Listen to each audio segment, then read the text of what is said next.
All right, let's call this meeting to order.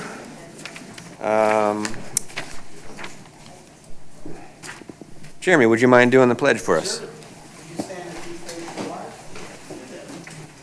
Allegiance to the flag of the United States of America and to the republic for which it stands, one nation, under God, indivisible, with liberty and justice for all. We have Pastor Keith Capizzi with Club Zion going to do the invocation. Let's pray. Father, we thank you and we bless you that we get the privilege to come to you, to seek your wisdom, your direction, and your purpose for this city, Lord. I thank you for our commissioners, our city leaders, and all those who serve. Father, we thank you that you are the one we could ask to give them wisdom and discernment. Father, you've told us to do all things decently and in order.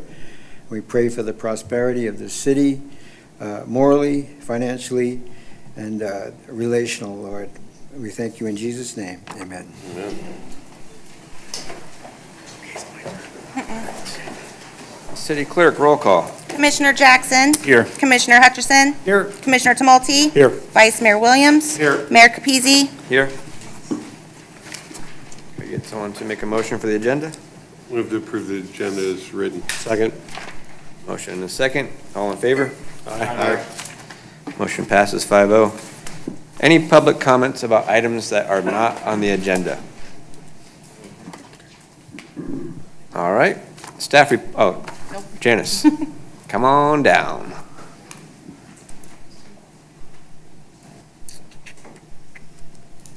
Good evening, Mayor, Commissioners, City Attorney, City Clerk, and good evening to the new City Manager who just was promoted to his dream job.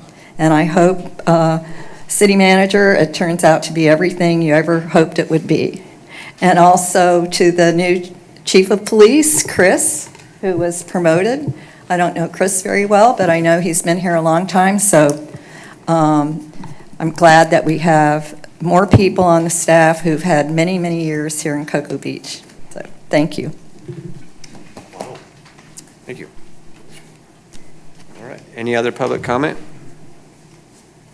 All right. Staff reports. Okay, good evening, Mayor, Commission. Thank you, Janice, for those kind words. The city invites the public to the second Vulnerability Assessment Public Outreach Meeting on February 10th, 6 p.m. in the Commission Room right here. This meeting will provide preliminary results of the assessment process, present maps and tables of assets that are at risk to flooding, and share solutions as well. On July 3rd, 2026, the city will be celebrating the America 250th from 5 to 9 here at City Hall. Terry's got a fun night scheduled for everybody. We're going to have Carnival Midway games on Minuteman Causeway, and the community room is going to be a kid zone with arts and crafts as well. We're also going to have a live band on the stage and a drone show at 9. Pool liner project is currently on track and slightly ahead of schedule. The Holiday Lane boat ramp is in fact open. Bicentennial Park, not yet. Sewer line repair on South Atlantic is completed and all lanes are open. And the next repair is scheduled for the North Publix A1A starting next week. That'll be all. That's all I have. Thank you. City Manager, the Bicentennial, that's just due to permitting from a different agency? Yeah, we're just missing a couple seaweed buoys, correct, Brad? Correct. We're missing 2 seaweed buoys that are purchased now, and they're en route. We're just waiting on the delivery date, and that's for permitting. Okay. All right, thank you. Yes. All right. City Attorney. Nothing tonight. All right. City Commission. I'll pass. I'll say a few things. So great job on the Holiday Lane. I know that. I think it's a good case study. And if we competitively bid things, my understanding is it came in basically 20% of competitive bids. So it's a case study to showcase that we can get new suppliers that do quality work and on time. So kudos to Pelican Marine that did that. I believe it was like 60,000 compared to 290 or something like that. So, yeah, that was awesome. And they were quick about it. Yeah, I just want to say thank you to Wes. We went up to Tallahassee to try to get you guys some money for a fire station and for some gravity sewer lines.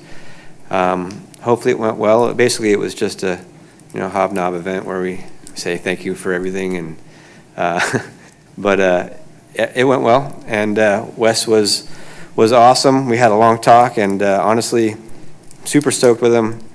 Just this past couple weeks that we've been working together, exceeded expectations immensely. So thank you, and I'm excited to work with you for a long time. Anyone else? All right. Let's see, consent agenda. Okay, this is the consent agenda. Item 1, approve the January 15, 2026 City Commission minutes. Staff representative, City Clerk Department, recommendation approve. Item 2, approve the March 3rd, 2026 Town Hall meeting at 6 p.m. Staff representative, City Clerk's office, recommendation approve. Item 3, approve the agreement of mutual aid in fire and emergency services between the Cocoa Beach Fire Department in Florida and Space Launch Delta 45 Patrick Space Force Base, Florida. Staff representative, Justin Grimes, Fire Chief, recommendation approve. Item 4, request to approve extension to the banking contract between Truist Bank and the City of Cocoa Beach for a period of 5 years, expiring July 2031. Staff representative, Hannah Juman, Finance Director, recommendation approve. Move to approve the consent agenda as read. Motion and a second, all in favor? Aye. Motion passes 5-0. Number 2, oh wait, new business, sorry. Okay, this is item 1 of new business. Approve the proposal provided by CPH Consulting LLC in the amount of $199,320 for engineering, design, and permitting of Ocean Beach Boulevard Park. This is a budgeted capital item. Staff representative, Brad Calzo, Water Reclamation Public Works Director, recommendation approve. Move to approve. Second. Motion and a second. Any public comment? Any commission comment? This came in under budget, I believe, right? Didn't we approve? Yes. 300 initially? Yes. Okay, so 100,000 under budget for this. All right, all in favor? Aye. Motion passes 5-0. Number 2. Okay, item 2, approve the proposal task order number 7 provided by Kimberly Horn in the amount of $87,584 for surveying, engineering, and conceptual design of Minutemen Shoreline Erosion Project Phase 2. This is a budgeted capital item. Staff representative Brad Calzo, Water Reclamation Public Works Director, recommendation approve. Move to approve I2 is read. Motion and second. Any public comment? Any commission comment? Just real quick on this, I did, trying to think ahead, I did ask Brad if we could look into maybe doing some docks there, or at least some cleats on the seawalls, if we're gonna be doing seawalls. Just on that one, on the big canal, This side of Luther. on the north side, and then on the other side of the Lutheran Church for smaller boats. It would be nice to have a place where people could bring their boats in and walk into town and use the bars and restaurants and all that, so. But the water on the north side is this deep. Yes, that's correct, it's shallow, but I said for smaller boats, so. But on the south side, you could bring in bigger boats. So I mentioned it. Just letting you guys know. Any other public comment or commission comment, I mean? Okay. All in favor? Aye. Motion passes 5-0. Okay, item 3, discuss changing the city seal by removing the jewel of the Space Coast and replacing it with the East Coast Surfing Capital. Staff representative Keith Capizzi, Mayor, recommended discuss and provide direction to the city attorney regarding the drafting of an ordinance related to the proposed change. Move to discuss. Second. All right. Some comments? Yeah. go first. So my hesitancy is two things. I like the initiative. We can't take the word space out. I won't vote for it if we don't reference the Space Coast. And I think if we do change anything, let's plan on cutting it and going forward. Don't pay anything to retrofit anything. No, I agree. Just cut it in.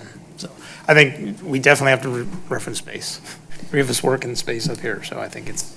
I'm not looking to spend any extra money, but I do think that it is antiquated. I don't think it describes what Cocoa Beach is as far as Jewel of the Sea, or Jewel of the Space Coast, I mean. Reminds me of the Titanic whenever I hear it. But, the East, if you Google, what is Cocoa Beach known for? It's either the small wave capital of the world, or it's the East Coast surfing capital. If you Google what is Jewel of the Space Coast, Cocoa Beach is not referenced. So I think if we have a seal, in my opinion, this is why I was thinking about it, was it should embody what the city is known for, what brings people to the area. We have Surfing Santa's, which is probably the largest surfing event in the world now. We also have Ron John's, which is the largest surf shop in the world. We have Kelly Slater, which is the 11-time world surfer champion, which is arguably the best surfer that's ever lived. So to me, it just makes sense for us to do something where it speaks to what Cocoa Beach is. Jewel of the Space Coast could be anything. So that was just my thought behind it. So, my take on it is, yes, I surf, you surf, a lot of people surf, but the surfing facet to Cocoa Beach is probably 5 to 10% of the draw at the most. We are in the middle of the Space Coast. We're currently the jewel of the Space Coast. If you go out to the country club and you look at the logo that's on the sign entering the country club from back in the day, the logo was Missile Land USA. So they changed it from Missile Land USA to Jewel of the Space Coast. And the thing about a jewel is it's multifaceted. It's not just one thing. You got space, you got surfing, you got the businesses, you got the beach, you got the river, you got boating, you got kite surfing, you got restaurants, you got bars, you got an excellent city staff as part of those facets. You got a safe community as one of those facets. So if you think deeper into what a jewel is and the jewel of the Space Coast is, we basically are the jewel. We bring in, the vast majority of the TDC dollars, and we bring in a big majority of the property value money that goes to the county. So I believe we should not change it, and we should leave it the jewel of the Space Coast for those reasons. So when I did a Google search, I think I told you that already, but yeah, so I Google searched what is Cocoa Beach known for, and that's what it was known for. Jewel never came up in any of that. And when you look for Jewel, what does it have to do with Cocoa Beach? It doesn't show up. I did do a survey online, and it was 10 to 1. Everybody wanted East Coast Surfing Capital. That was out of 110 people surveyed, 100 wanted East Coast Surfing Capital, and 10 people said keep it Jewel. I will note out of 2 of those people that said Jewel, one sells crystals and the other one sells jewelry. So I'm just putting that out there. Any other commission comment on that? Well, I'd say from a statistical standpoint, your survey was not far-reaching enough, and the data wasn't, you just gave your synopsis of the analysis of the data. That's not a bona fide survey. I mean, if you want to put it on the ballot, I'll support putting it on the ballot to make the change. And I'll bet you breakfast, lunch, and dinner on any day you choose that it won't pass. I would be fine with putting it on the ballot too, but I'll take your bet and I'll raise you 1,000. Any public comment? Well, yeah, I tend to agree. I think it's critical. I think so many of our residents are involved in space, and our history from a Cocoa Beach perspective, space is a centerpiece, even for the nation, right? But I agree with you. I think surfing it's in our DNA. Even for folks that don't surf, like that, this is a super cool surf town, and that's part of the vibe that we love about it. So I resonate with both. I would offer less focused on the tagline that we replace the shuttle as slightly now antiquated symbol with something more future looking and in recognition of the types of vehicles that we have going now. So this is less on the verbiage, more on the icon itself. I provided a couple exemplars. I don't think any of mine need to necessarily be adopted, but that would be, for my that would be a key update. That would be a follow-on after this. Yeah. You have any input? You know, I do. I've been thinking about it. It's like Cocoa Beach came from nothing to what it is and where, you know, we all live now because of the space program, not because of surfing. Surfing wasn't, and I say an afterthought. It's here. It's always been here. The surf's always been here. But you know, the populace came because of the space program in the 50s and 60s, and we actually had to build out our city. All of the canals were man-made. They were developed to bring more people in, so we could fit more people into Cocoa Beach. So I agree with you, Jeremy. With Space Coast, it's got to be in there. It's going to be forever. It's actually getting even more popular. We've had more launches in the last 5 years than we had in the previous 50 years. So, and that's only going to grow with Starship coming aboard, where you know they're suggesting to launch multiple times a day. That's going to be interesting. It's a word. Yeah, it's a word. Very well. Yeah. Well, it's unique to anywhere in the world. Yeah. Actually. So. I mean, You know- there's only been 2 places where humans have gone outer space, here and Russia. Well, I agree with you, but it's not here. It's Kennedy Space Center Well, or Cape Yeah, but the Canaveral. people that did it. They live should here. be the jewel of the Space Coast, if you want to say that way. Well, I agree, and it's technically not even Cape Canaveral, but the people who are involved, and then I think this is to Commissioner Tumulty's point, folks, the residents of Cocoa Beach came here as residents because of the space program, and I think that's the point. yeah, that was my point Well, it exactly. sounds like I don't really have any consensus on this. Well, I agree with. But I do want to hear public If I can comment. say one more thing. Judge, I agree with you with the emblem or design we have. It's somewhat antiquated, and that could be kind of spruced up.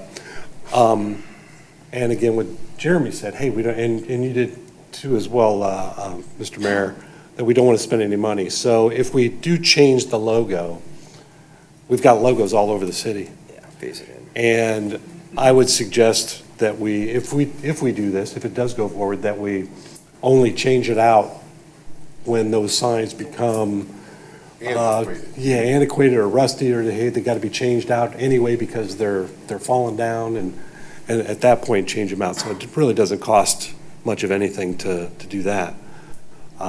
We could cajole the mayor and put a surfer there instead of the shuttle. You know, is that something we do? Do we offer to the schools and say, hey, let's have a contest and you know, create a new city emblem? I don't know. I just Makes me a little throwing it nervous. out there. Yeah, like the sidewalk? Like the sidewalk? Yeah. They got taken away? Well, we have control over that, though. Mayor, I appreciate you bringing it forward, because I think it is an overlooked item. I think you can leverage the branding, but me personally, we can't delete reference to space. I don't know how it gets weaved in there, but I won't vote for anything that doesn't reference space.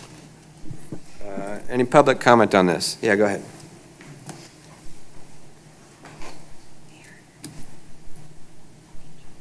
Rick Anderson, 1800 Minuteman Causeway. I absolutely agree that space has to be involved.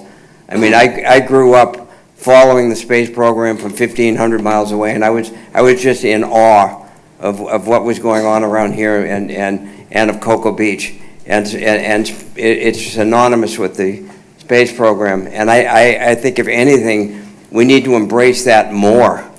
There are no signs of the space program anywhere around here. No streets named after astronauts, no capsules. It's almost like we've forgotten that history. And I think it's more important, even going forward, to embrace that history, because Brevard County is changing. We're becoming one of the engineering capitals of the country, if not the world. There's talk that Brevard County could become the next Silicon Valley. And that's the amount of technology that's growing into this area. And I think that branding ourselves as the surfing capital in the middle of all this technology and everything else is just not a good image for the city. I'm not saying that surfing's not important. It is. But I absolutely think that we have to embrace ourselves as the center of not only the space program, but of technology. Thank you. Janice?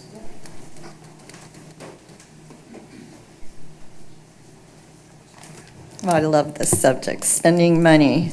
I also Google, and it said changing the city logo is anywhere from $260,000 to $1 million, number one. We're going to roll back the taxes next year, remember? That was a promise to the We taxpayers. just said phase it in, we didn't say spend money on new stuff. So also about Googling and reading AI, Ron Demena branded, and I'm picking on the branding thing that I read, that the mayor wanted to change the brand.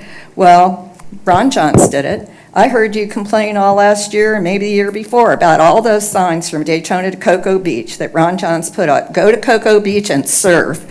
So we've already been branded in that regard. As far as the Space Center, when you Google or read AI, it says famous people who live in Cocoa Beach. Well, of course, Kelly Slater. Does he actually live here now? No, but I know he's from here and spent a lot of his childhood and his teen years on 4th Street North. But it also said that Buzz Aldrin lives here. Buzz never lived in Cocoa Beach. He was a Satellite Beach resident. Hulk Hogan, an acquaintance of mine, late acquaintance of mine, he never lived in Cocoa Beach either, so. But he was a bouncer at the Anchor Club. Well, all right. I met him personally. Oh, okay. I dated his girlfriend. But he had, that was a very risky thing to do, to date It his. was. I got to meet him face to face. Yeah.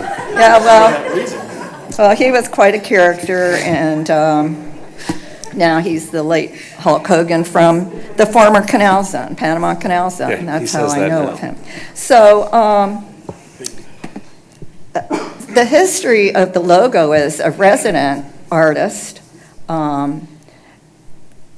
designed that logo, and I think it's beautiful. I love it. There was a very subtle change around 1990, 2000, actually it was between 95 and 2000, to change it from the rocket to the shuttle.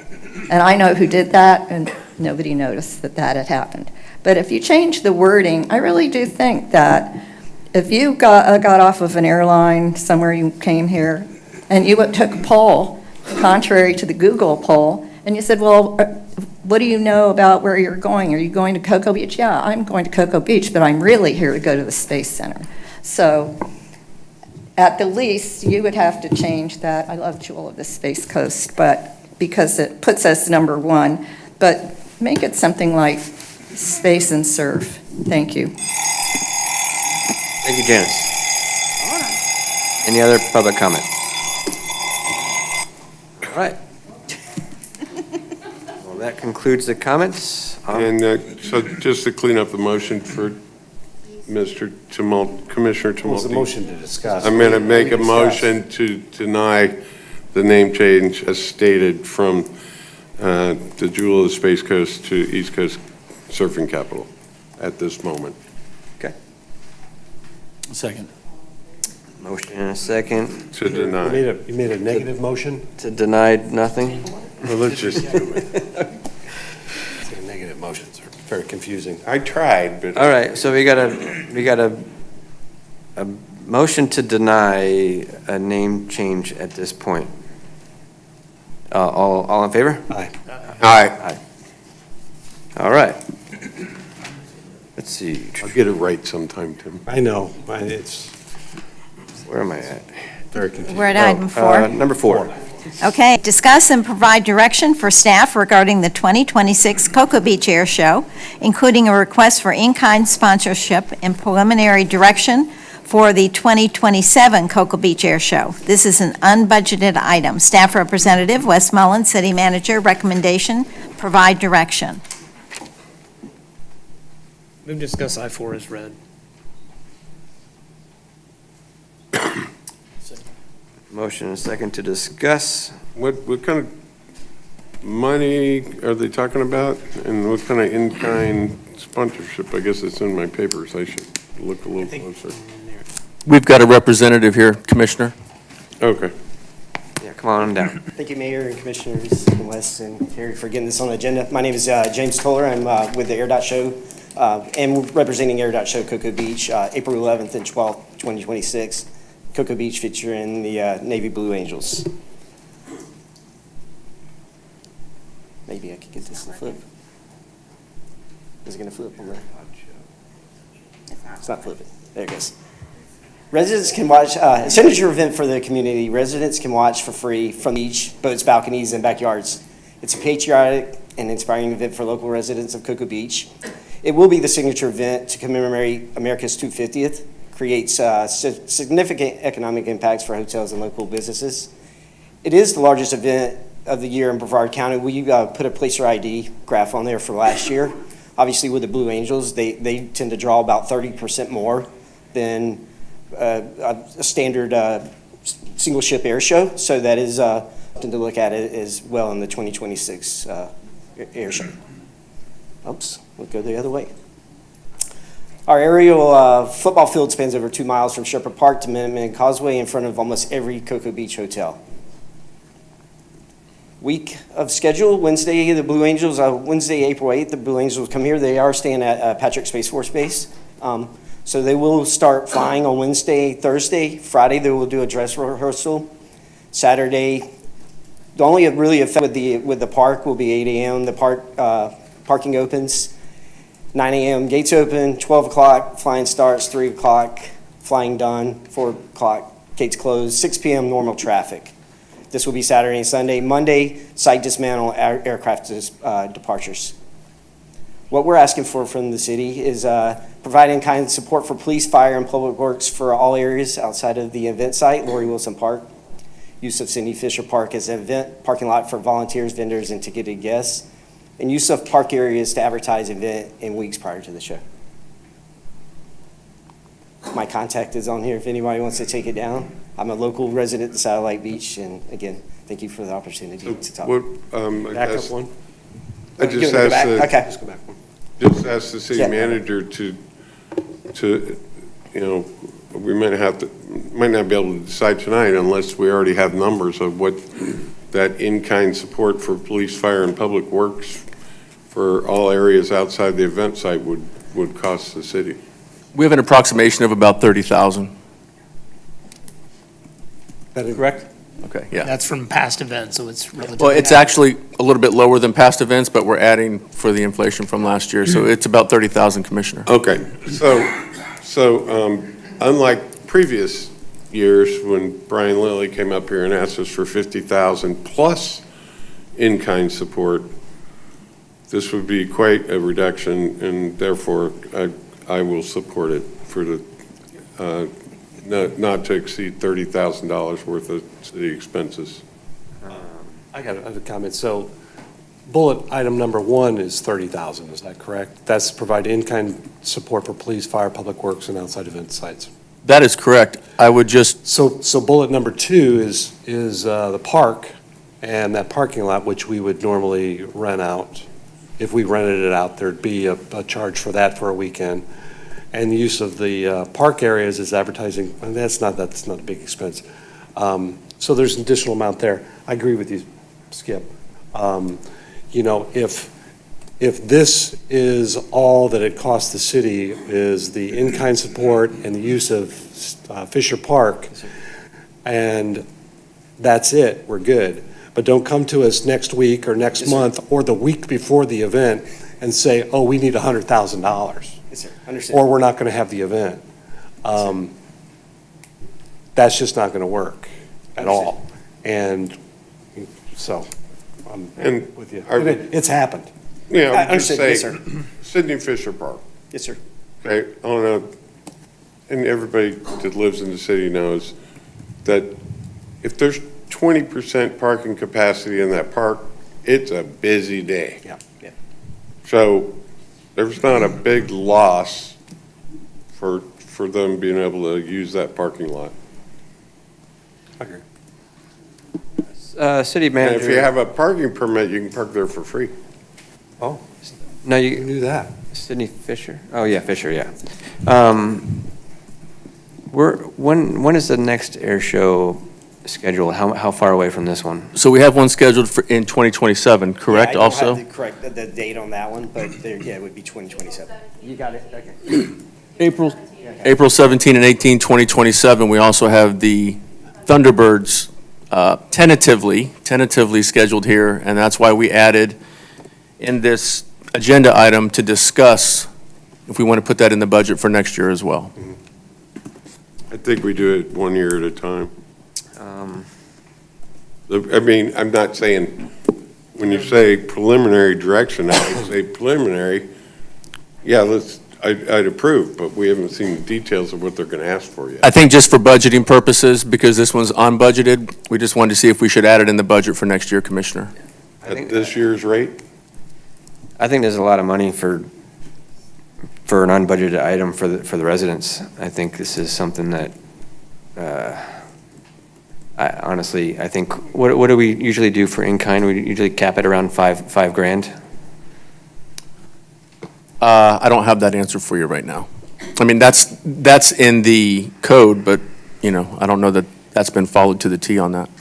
I mean, I love the air show, and it brings a lot of business in, and honestly, I mean, I'd love to give you, you know, the world if we could afford it, but I just feel like it's a lot for an unbudgeted item. I would be okay with it if we could cap it at $5,000 for in-kind, but definitely the use of the park, you know, that doesn't cost us anything. You know, whatever else you need. That's just the way I feel. Is this nonprofit or not-for-profit, or is this, So when we, yes, so, yes, the AirDOT Show Tour and B. Lilly Productions, you know, there's a nonprofit that obviously that we utilize for we have STEM events on Friday and stuff like that, so there is that element to it. But it's for profit. Yeah. Ultimately, we're doing it, yeah. It's not, yes. Like, let's just sir. be honest Yes, here. sir. Yes, sir. Okay. so if this is a for-profit, that's a little bit different than a lot of the in-kinds that we do. Right. That are events that are being held to the benefit of the city and for nonprofit, and you're trying to lighten the load on the nonprofit. When you say, Were you finished for talking? profit, that I just wanna means generate the discussion. that this person and a whole bunch of other people that are pouring a whole bunch of hours into making this happen and making it run smoothly are getting paid from the proceeds that are coming in for this event. So it's basically a wash. It's not like they're getting, he's spending, you know, $25,000 worth of his time and he's going to rake in $75,000.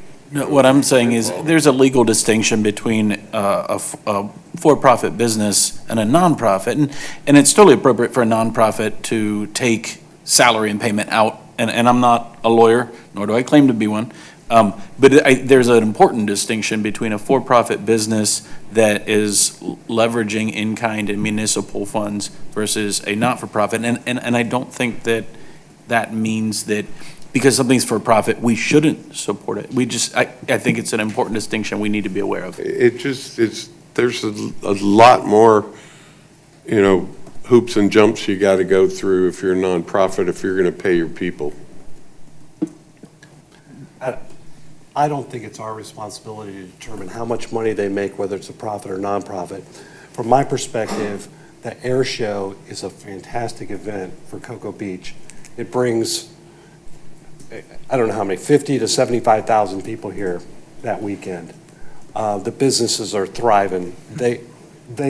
I wouldn't guess there's one business that wouldn't want it here. If there is one, name it, Skip. I don't think there is. No, I agree with you. So, I would, to me, as you said earlier, if this is what it cost us, is our in-kind cost of 30-ish, 35,000, that's nothing in the grand scheme of things of what it's going to generate for the city. Just positive everywhere. So and just, that's my position on it. Mayor, I agree. We need to host this weekend I look at it like this. We have a $50 million general fund. If we can't find 30 grand to fund it, and that's coming from the budget hawk that depicts everything. So I think it's tremendous for the area. I'm a huge supporter of it. I agree with your sentiment that we need to get tighter on budgeting things. We know these are coming. I don't like the fact that it's unbudgeted, but I don't think we can not host this. and I'd just say that all those businesses, that are going to be supported from this, if this event is what puts them in the black for the year and they don't end up closing down and then they're not paying rent and then the value of the business goes down, that cuts down on the property value, which cuts down on the tax base, there's a ripple effect when we have businesses that go out of business. So I know we're going to have public comment, but just to clarify this motion, the original one was to discuss.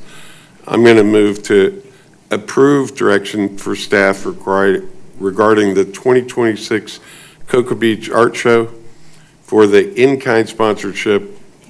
Air show. I think we're going early on the art Do the show. air show, or are we going to do the art show?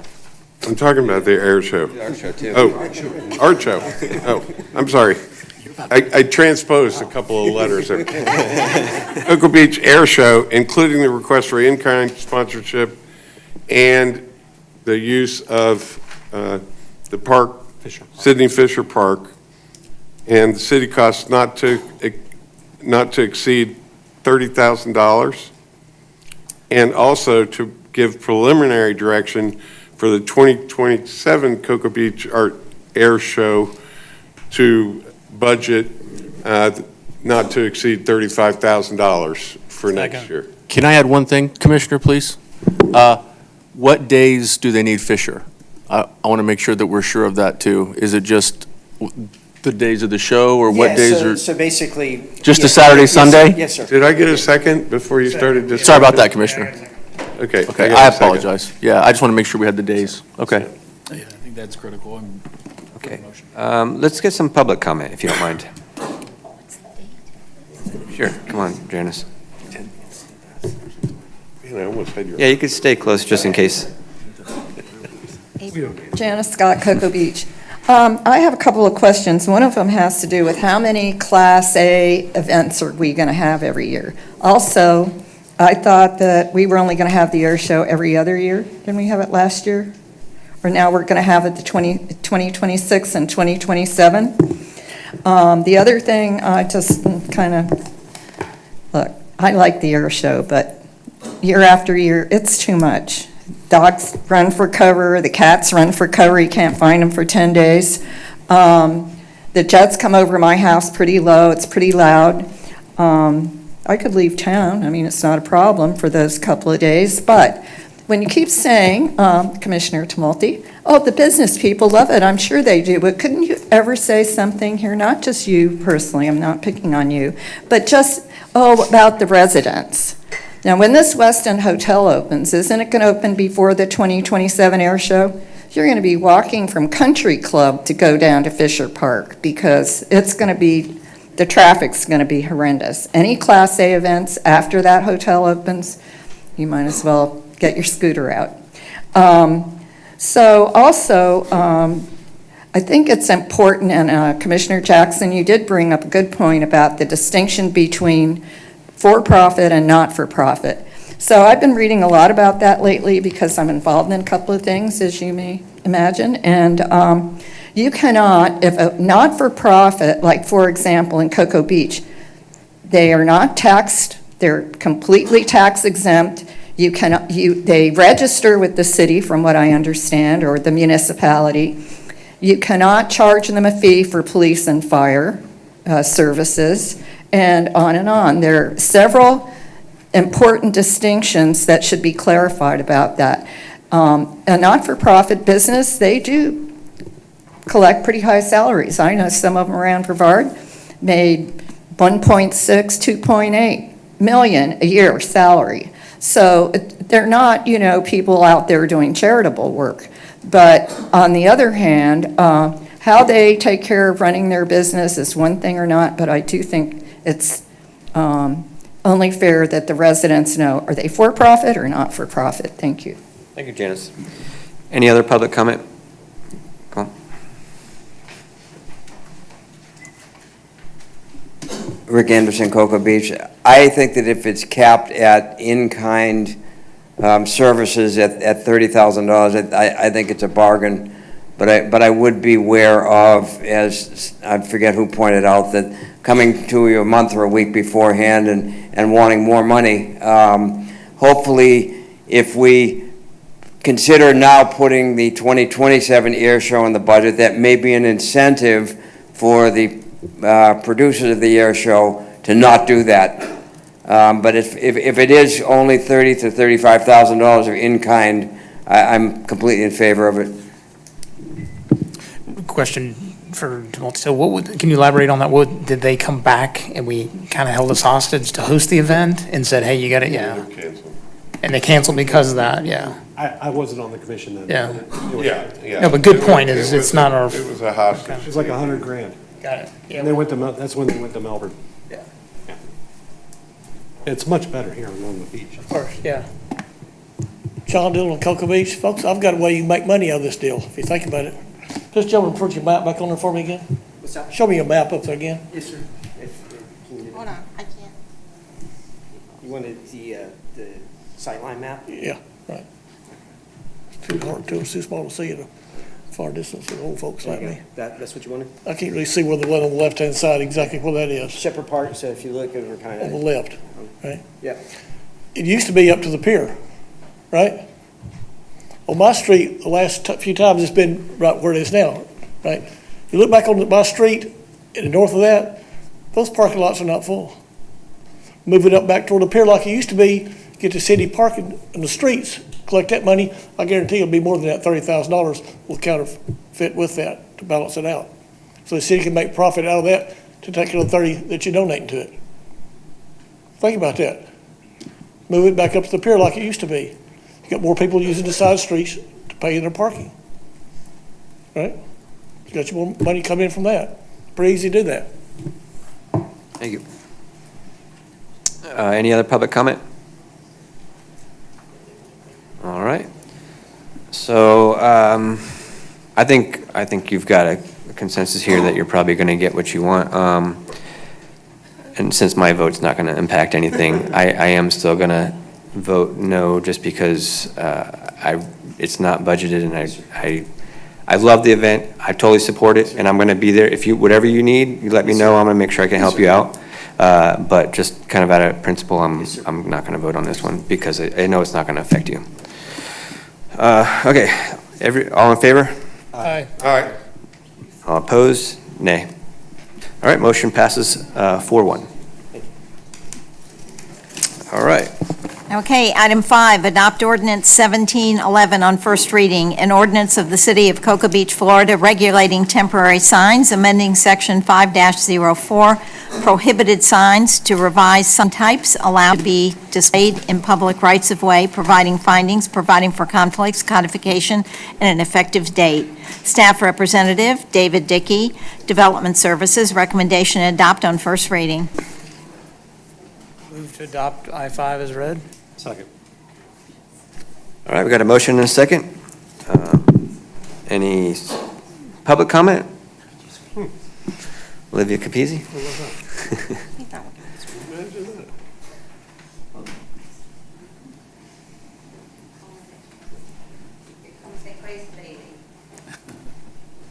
Hi, I'm Olivia Capizzi, and this seems pretty harsh over here, pretty restricted. Some of the stuff are, and I'm gonna be concerned about, is this 4 feet from here to here? Are they gonna be fining me? That's one of my concerns, because this is an extra large. And then the 25 feet from the intersection. I mean, putting aside 25 feet from the intersection, I mean, it's not in the intersection. That's, I mean, it's kind of half the way the block over there. It's not gonna, I mean, it's not gonna even help me at all. The other concern that I have about here, 3 signs per event. 3 signs, I mean, believe me, it's my least favorite thing to put these signs. It's like, I hate putting these signs, but I have to. 3 signs are not gonna make it. Sometimes I have to put 8 to 10 in order to make it to the place. So 3 signs is not even gonna work. And then the other concern I have over here is 1 sign, 1 for each travel direction. What does that mean? Is that I only can put 1 going this way, but in the other corner further away, I cannot put it that way? So it's just very restricted, in my opinion. That's it? Yep. The current sign you have in your hand, Yeah, per the current code, is illegal. I don't know. Yes, Dave Dickey can tell you that it is, and cite the current ordinance, because the signs have to have, you can have open house on it, but you have to have the name of your realty firm on the sign. So that sign is illegal Okay. currently. Real quick, is that true, Dave? Do you know? And is that something that you want to just move aside? You can come back here. Good evening. City's code enforcement staff really doesn't look at the content or the message of a temporary sign. We're frankly forbidden to do that. We have to regulate by size, location, that type of thing. So it can say pretty much whatever it wants to say on that sign. We don't really regulate it by message and content. Real quick, I believe the code said 4 square feet. Was that the limit size? Yeah. Mm-hmm. Is that might be 4.1 or 4.2? Is that going to be an issue? You know, our officers have discretion, and they are not out looking to cause problems or to cite people. So if it's 4.1 feet, I don't imagine our officers are going to be pulling those signs. Okay. And then real quick, ma'am, to your question, or your, so 25 feet from an intersection basically is from that wall to this desk right here. Are you saying that that's not, that's too far away? Yes, sir. Ooh, that was brutal. Did you not have a discussion about that? No, we didn't. She is just a resident to me right now. Right now. Wow. Brutal. Sorry. And what do you think is an acceptable amount of signs to be put out that's not going to be I overburdened think you, for the residents? I mean, to be honest, without being ridiculous. You're saying vice the 3? Yeah, versus a I 3. mean, I'm 5 feet. So, I mean, I'm not good with math over here, but that's 25 feet. It wasn't from here to there. No, it's from here to there. That's about 25 feet. So, 4, 5. so 4 feet. So what I'm thinking is, you're going down A1A, and you want people to turn at 4th Street South. Yeah. You want that sign at least 25 feet before the turn, because if you put it right at the intersection, by the time people get to it, they're already past it. So I would think you'd want it at least 25 feet before the intersection. I don't know any realtor that do that, or other people.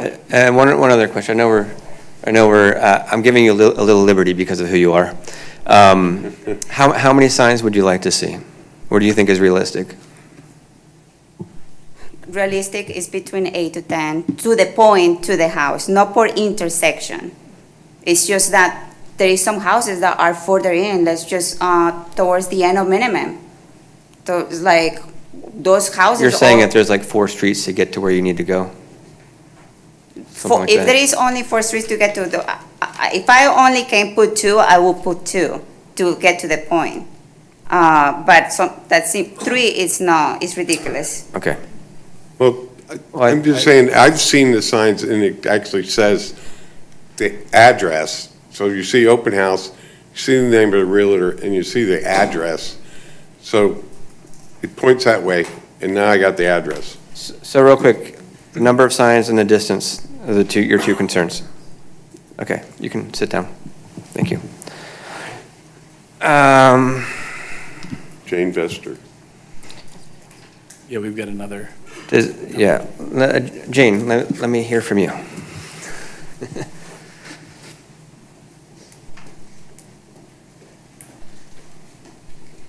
Jane Vester, Cocoa Beach. Yes, those same concerns. 25 feet, like you said, that's okay, turning in. 5-foot setback kind of concerns me a little bit. You know, according to this, there's also a 5-foot setback from the pavement. When applicable. Well, okay, so when applicable. Okay, very good. Time limit is only Saturday and Sunday from 10 to 4. So no signage, no open houses during the week. We do broker open houses also. A lot of times those are in the later afternoon. After the brokers are done, we do those a lot of times 4 to 6. So no signage, so I guess no open houses during the week. I don't know, it's hard to, is that how everyone does their business? No, you know. And then again, the maximum number of signs, just an example would be 4th Street South. So I put one on Atlantic, Orlando, Brevard, and I'm on Yacht Haven. So I'm done though, that's my 3 signs. So where do they go from, once they drive down from Brevard, how do they get to where the open house is? So just a couple more signs, even 6, even. And real quick too, since I gave her some liberty, he wants to ask you some questions as well. So, as a realtor, do you expect these signs to generate just, hey, oh, there's an open house sign, I'm going to go to that open house? They do. I mean, okay. And I ask, So, at my open houses, I my ask. point of that is because, you know, when you have a broker open, the brokers are coming there because you sent them an email and they have GPS and they know exactly where to go. Yeah, I get it for folks, hey, you're going to have folks that just, oh, I want to see that house, you know, or their neighbors, and let's go in that house and check it out. They're not there to buy it, but you never know. But that was interesting. So I've seen a lot of signs, but I've never just like, oh, I'm just going to go to that open house and check it out. But I mean, I guess that really, happens. If you're in the market for a house, you definitely will. Yep, and I last guess, weekend you was- would, but you would also, if you're in the market for a house, wouldn't you be online checking that on your phone? Exactly, and you're advertising it out there, and when you do that, oh, there's an open house on Cedar, whatever address on Cedar, and, oh, I know where that is, I can throw up my GPS, I don't live in Cocoa Beach, but I'm gonna go there. I mean, to me, it's, hey, you just need a couple signs. It's almost like putting a balloon on your mailbox saying, hey, the party's over here. We can't. That's illegal, right? It's illegal. I know, Can't do that. that's a federal offense, right. I understand that, but it happens. But that's, my point is just, hey, it's at that location. Oh, when you go by it, oh, there it is. Almost only need a sign in that yard, almost. I would think nowadays, with the amount of people that use the internet and social media, and how big Space Coast area realtors are, that they could have a link on the top of their webpage that said open houses. And when people went onto your webpage, they click open houses, and it would tell them, this one, and this one, and this one, and this one, and this one on these days, and here are the addresses. And you get more traffic from that than people driving around that are going to the store or somewhere else and seeing a sign and saying, oh, I'm thinking about, maybe I might buy a house today. People that are in the market for a house that want to go look at houses, either they see the sign and they drive up and down my street day in and day out, looking for realtor signs so they can take a picture of it, so they can call a realtor, so they can make an appointment to look at the house. So, And I'm sorry I'm cutting you off, Skip, but this isn't about us telling y'all how to do your business. So, I apologize for that. What it is, our business is to reduce the clutter on the streets in Cocoa Beach. And that's what we're doing with this ordinance, is reducing the clutter. And it's not just the open house signs, it's the pressure washing signs, it's all the other little signs that all of a sudden pop up all over the city that that this ordinance will be able to, hey, we can just pick those up and take them. And not throw them away. We're gonna put them somewhere, right, I believe, so that's the plan going forward. So that's the idea of this, is to reduce the clutter, not to tell you how to do your business, which sometimes we go off on tangents and do, and I apologize for that. But that's my perspective, thanks. We don't leave our signs out. They're out for a There's a big specific difference. amount of time. I understand that, I agree with And that then to 100%. answer, can I answer? the Yeah, one? yeah, go ahead. I do have to say, last weekend I did an open house, and I asked my people, how do you hear? I had actually 2 people come to my open house because it was so cold last weekend. Both of them came in on the sign, and one of them is coming back again this weekend because they had their younger child and their dog. They were out walking and actually came in on the sign. So it does, they do work. There are people actually out biking. The weekend before, had some people that are out biking, saw the sign Thank you. come in, so. Appreciate that, and I am going to comment on some of this after I hear everybody, but I have personal information that I understand what you're talking about. Thank you for your time. Any other public comment? Yes.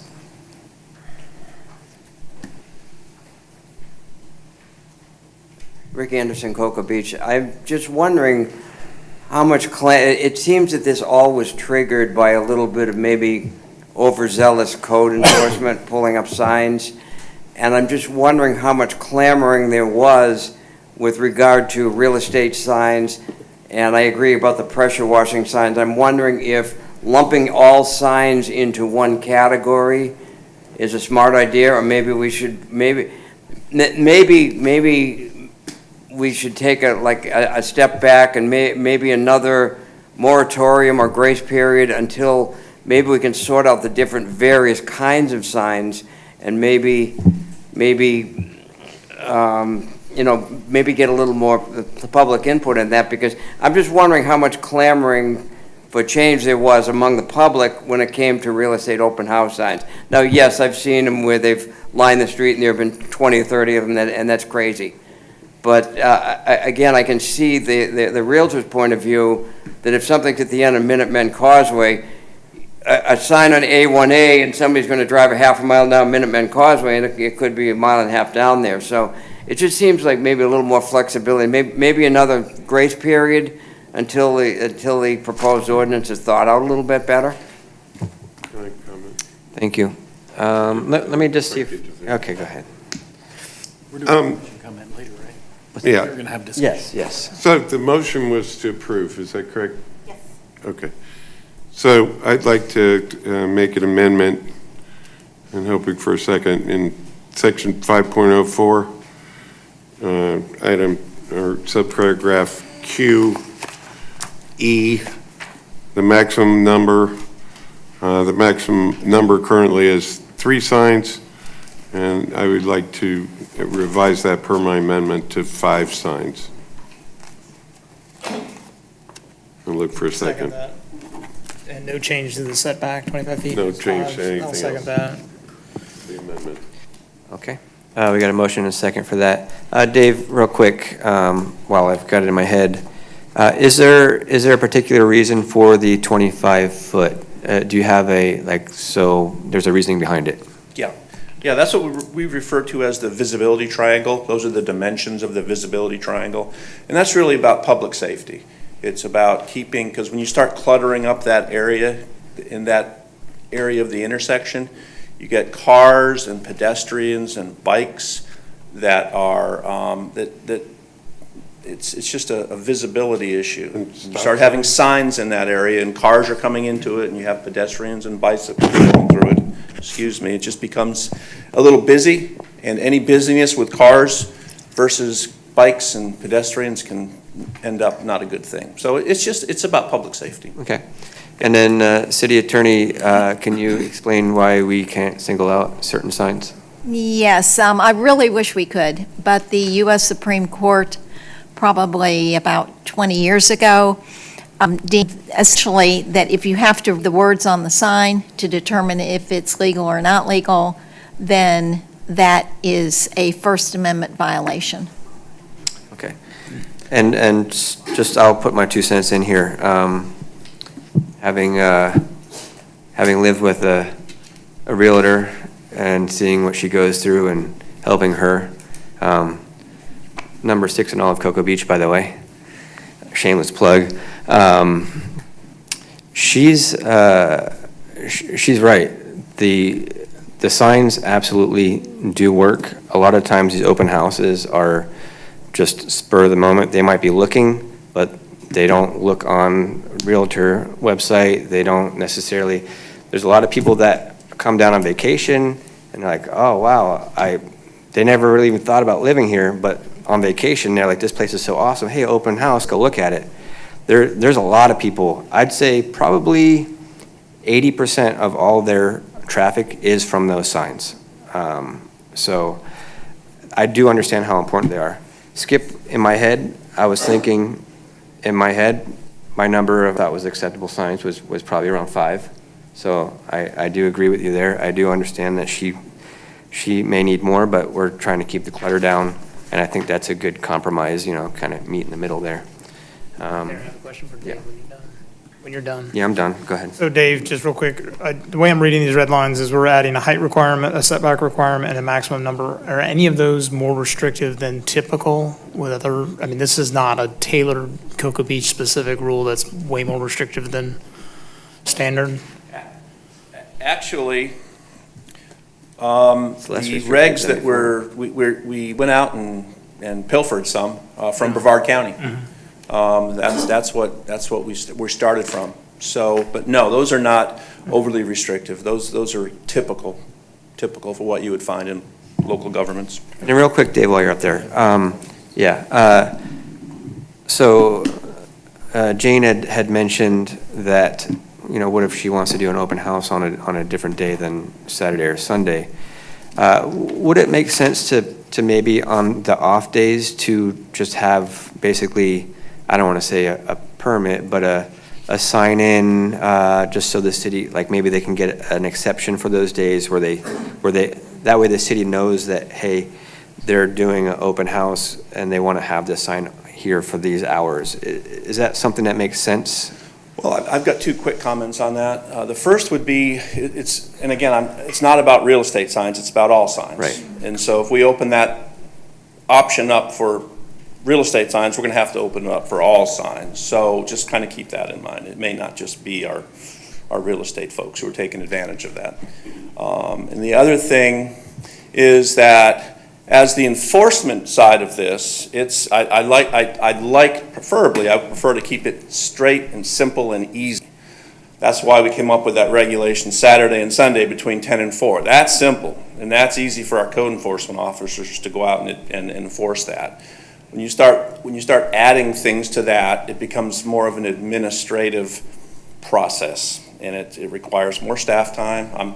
And I know staff is here to help the residents and help, in this case, realtors and folks who want temporary signs. But it just adds complications to the process. So, but whatever the commission would like to do, we will happily do it. Dave, in terms of your, the selection on number of signs, was there a logic behind, or was it just kind of a, that seemed right? It was what the county was using. Okay. And we thought the county is so much larger, and you would think that the real estate, the signs they wouldn't need as many signs. So, we thought that would be a good, but I can see the argument for more than, I think 5, that's going to be fine as well, so. Okay. So, are we done with public comment? Any other public comment? Actually, you can only talk once, really, so, but, any other public comment? Yeah, go ahead. I would have one question, John Olson, Cocoa Beach. I would have one question about Skip's amendment. Does that mean, if you don't word it right, does that mean somebody can put 5 of them out in front of one home? Or do they have to be in 5 different places? I think that's a Dave question there. Yeah, I think the intent here is I think the example we were talking about, having a home way down at the end of Minuteman. So the intent would be to lead people to that property. Therefore, they would generally be in 5 different locations. So I think that's how we would interpret that. Okay. And Dave, the rules are different for public versus private property, right? So if somebody's putting a sign up front of their home, it's 2 signs? Well, public versus private, for temporary signs are not allowed on public property. So these would be strictly limited to private property. So we're talking about the realtor signs being on private property, Yeah. these 5? Yeah, well, Only allowed to- now this is right away too. Yeah. So the Yeah, new regulations would open it up to the right of way. So Okay, that is that's what public. I was understanding. Yeah. And then to the gentleman's comment, if it were 2 signs on private property, that's the limit for anybody putting signs out in front of their house? Correct. Yeah, so Like a actually political then- sign or a, Correct. okay. Yeah. Okay. Anything would fit under the definition of a temporary sign. I'd like to, Not on personal property. So this doesn't limit businesses can now put signs in right-of-way.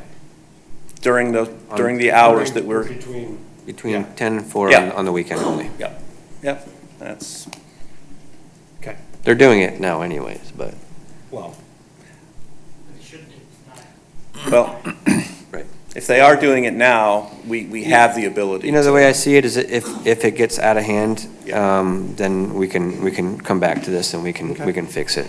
So I think this is something that at least try to work with the realtors, and if it gets out of hand, then just like the e-bikes, stuff like that, we'll have to come back and make it work. That's my opinion. Are we? So, public comment, go ahead. Keep asking. no, public comments. Yeah, yes, we'll go more for public comment. John's got something. John Dillon, Cocoa Beach. Unless they change the law, which could be, but you cannot do advertising on the state right away. So 520A1A should not be advertising on that. The attorney may verify that. Thank you. Any other public comment? All right, public comment is closed, and we'll finish with commission comment. So, every once in a while, John comes up with a nugget, right? So A1A is a different animal than Minuteman Causeway. The signage on A1A isn't up to us, that's up to the state. So is that the same right of way? Can they put those signs on A1A? Is that considered the same? Once they're 25 feet from the center line of the lane, it is now city right of way. It's within the city right of way if it's not on the 25 feet back from the intersection. It's off the state right away, that's fine. On the state right away. within the state right away. We're splitting hairs here. No, I don't think so. Well, I do have a question about enforcement I think on that's, that. an issue, because we Where are you talked, going with this? I want to hear that. we've talked about, hey, we want to put these, different street signs and whatnot on A1A, and we can't do it because that's got to be FDOT approved. That's what I'm asking.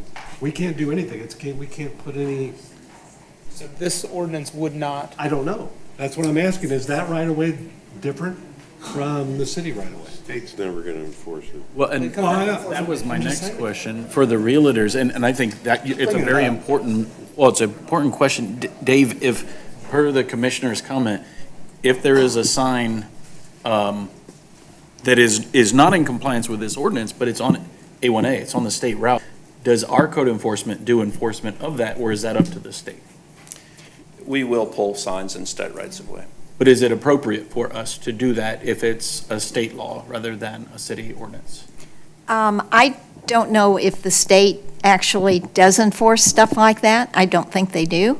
But does the city have the ability to enforce appropriately we- from a legal perspective? I We think do- they consider we do it. mutual aid for the city to. We do it.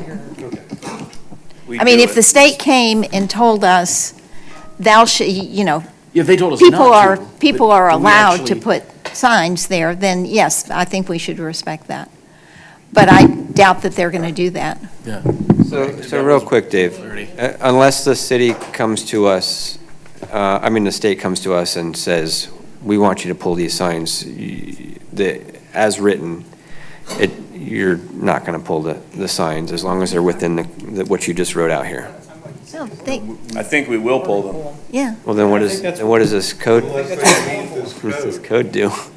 Unless they meet this code that we're trying to pass. Well, this code would govern city streets, but I think what I'm hearing Dave say is the state law, it supersedes that. And so even if this would allow them, if the state prohibits it, the state is the driver. I think our attorney might have something to say about it.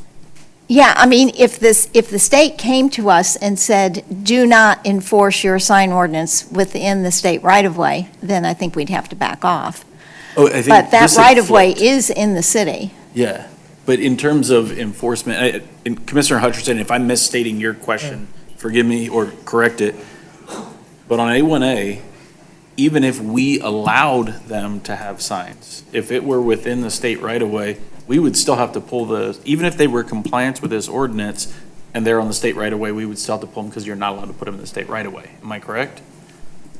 We're not No, required to I'm enforce not aware of a state statute that tells cities to pull signs that are located within a state right-of-way. That was my first question. I Yeah. thought we said that we do it.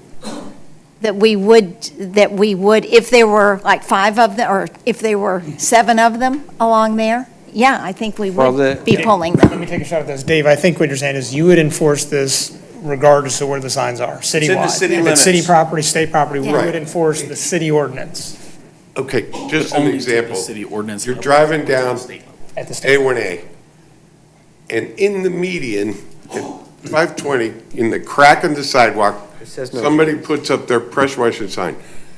Code enforcement's gonna take that sign down. It ain't gonna last a day. It's on the state road and everything, but they expect us in mutual aid to police our own city. Yeah, This I'd like to ordinance make says one- no medians. I'd like to make one quick comment. I mean, the intent of these codes, again, is public safety. And just because it's state right-of-way versus city right-of-way, that public safety concern and issue does not go away. So although we don't have specific permission, I don't think I've worked anywhere where we've had specific permission from the state to pull, to not, or to. It's just a practice.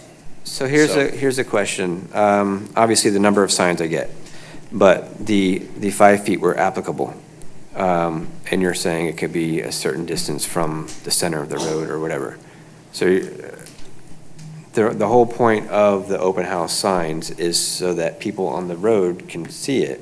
And if you're gonna pull the signs because now we can't put them on A1A, that defeats the purpose of this.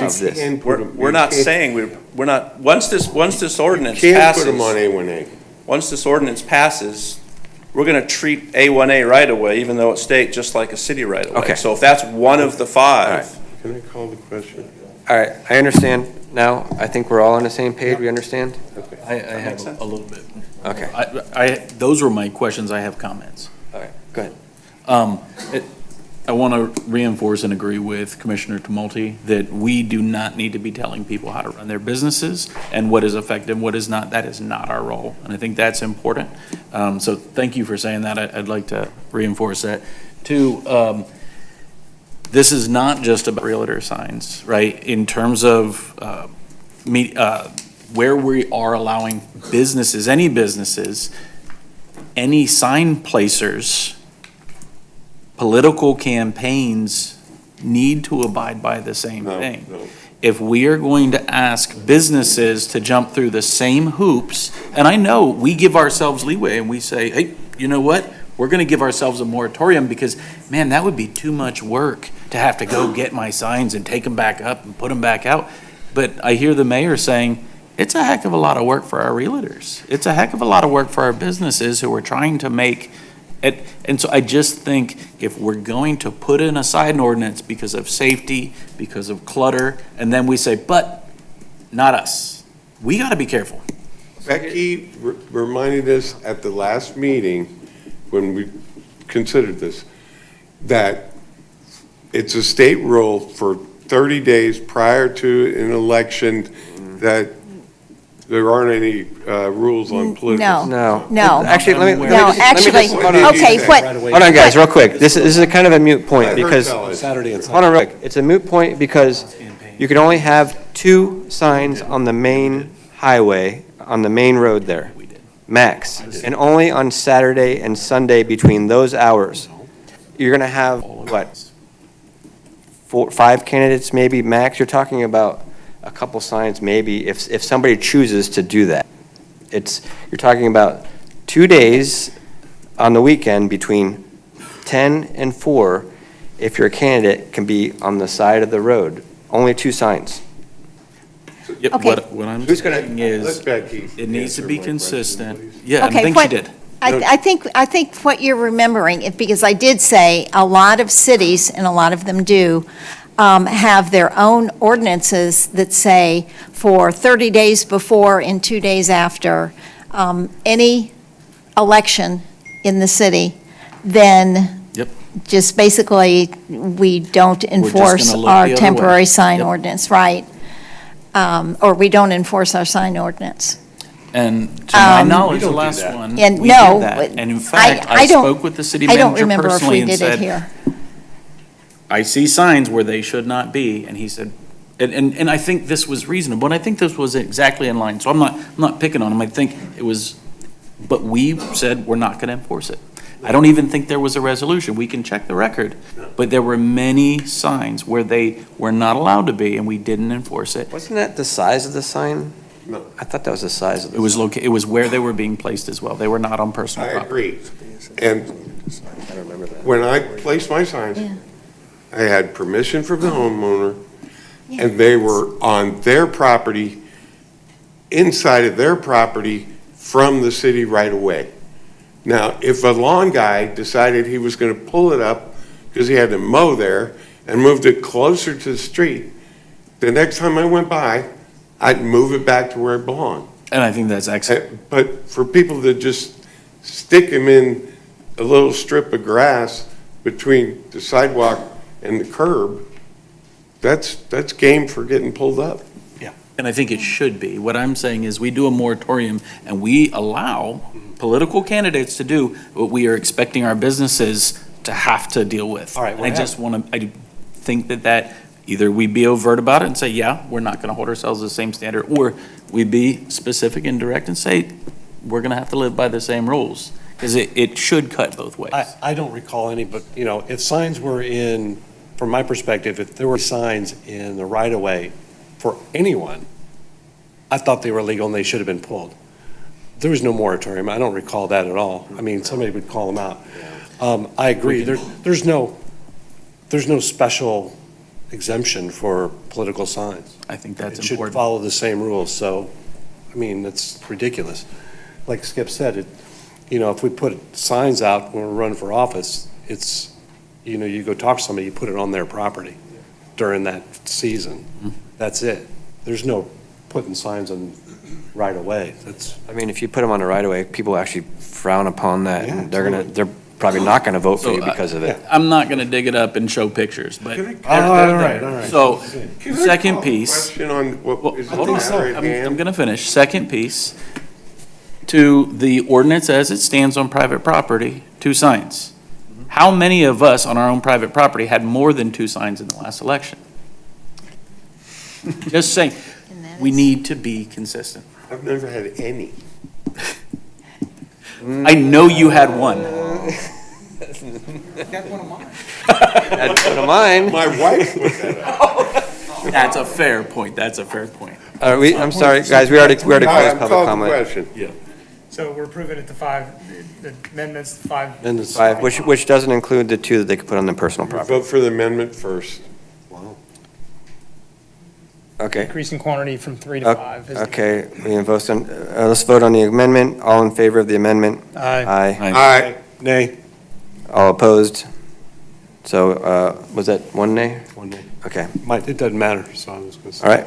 Motion passes 4-1. All right, and then let's vote on the actual amendment, Main motion. the main motion. Can I ask a question, Commissioner? Is it that you wanted more or less you want to keep it at 3? I'm just making a point. Fair enough. Okay. All in favor of the main motion? Aye. Aye. Aye. All opposed? Motion passes 5-0. All right. We are adjourned. Love it. Sorry, Carrie.